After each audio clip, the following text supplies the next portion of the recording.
unacceptable, and so we're going to continue to work to save it throughout my entire campaign. It's something I know a lot about and something I'm going to work very hard on. The district has come a very long way since the 1990s when we were almost under bankruptcy. Today our government faces some serious ethical and budget concerns. Now I intend to return to the government in the city that I love because I think we can build a strong, thriving D.C. and improve the city for all of its residents. First, we need to change the way the government spends our money. The city spends $17,000 per resident per year, more than any other city in the country, more than Boston, which spends only $4,000, more than New York City, which spends even more, no more than $8,000. We spend more than 4 times Boston and more than twice as much as New York City. And do our schools, are our schools 4 times or even twice as better as Boston or New York? No. Do we have 4 times less crime than Boston? No. Do we have twice as many more jobs to offer our residents in New York City? No. So what are we doing? We spend more per resident than any other city in the country, and we actually get less in return. If you send me to the council, I will dig through every detail of the D.C. budget. We need to know why this city of 600,000 people cannot properly function with a budget of nearly $10 billion. I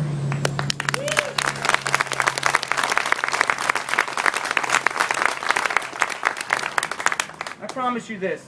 I will not vote for a single change to our tax structure. I will not increase the taxes or decrease the taxes until we've done what it takes to find out how to make all of our money go farther and all of our government work more efficiently. In addition, when I'm sworn into the council, my first act is going to be to resign from the job that I currently hold now. I will be a full-time council member working full-time for the people of D.C.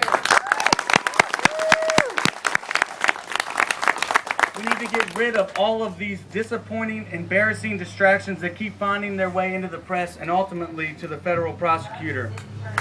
We need an ethics reform law that includes tougher restrictions on self-dealing and contracting, greater transparency for how the city spends money, and real penalties for any kind of infraction. Because I think that we need to have the toughest laws in the nation and elected officials sworn to uphold them. We also need to continue to work on our school reform efforts. This city spends more per student than nearly any other city, but gets less in return.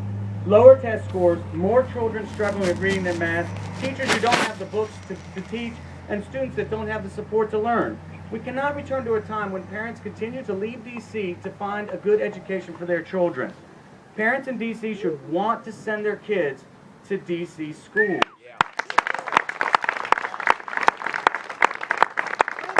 But we can't get there unless we continue to reform the school system. Now is the time to finish the job, and we will do that right away. Third, we can spread smart economic development throughout the city. Not just to one ward, but to all the wards. Our residents need jobs, that's true, but they also need careers. We need to work closely with our local businesses to find educated, skilled workers to keep them competitive and a regulatory environment that will help them grow. To fulfill that promise, I will not burden local businesses with government mandates that are impossible to meet. Instead, we will give businesses the opportunity to partner with all parts of our neighborhoods and communities.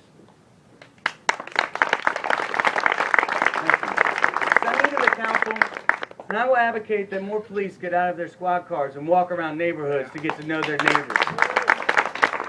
Send me to the council, and I will work hard to close the health disparities between the residents who live east and west of the Anacostia so that we can finally stem the HIV/AIDS epidemic that is plaguing our city. We can do all these things. We can reform how the city spends money. We can continue to improve our schools, and we can spread smart economic development throughout the city, but not without your help. In exchange for your support, and in exchange for your vote, I will fight every day to ensure all D.C. residents are represented in our government and everyone's rights are respected. And a diverse and inclusive city continues to shine as the most progressive city in the world.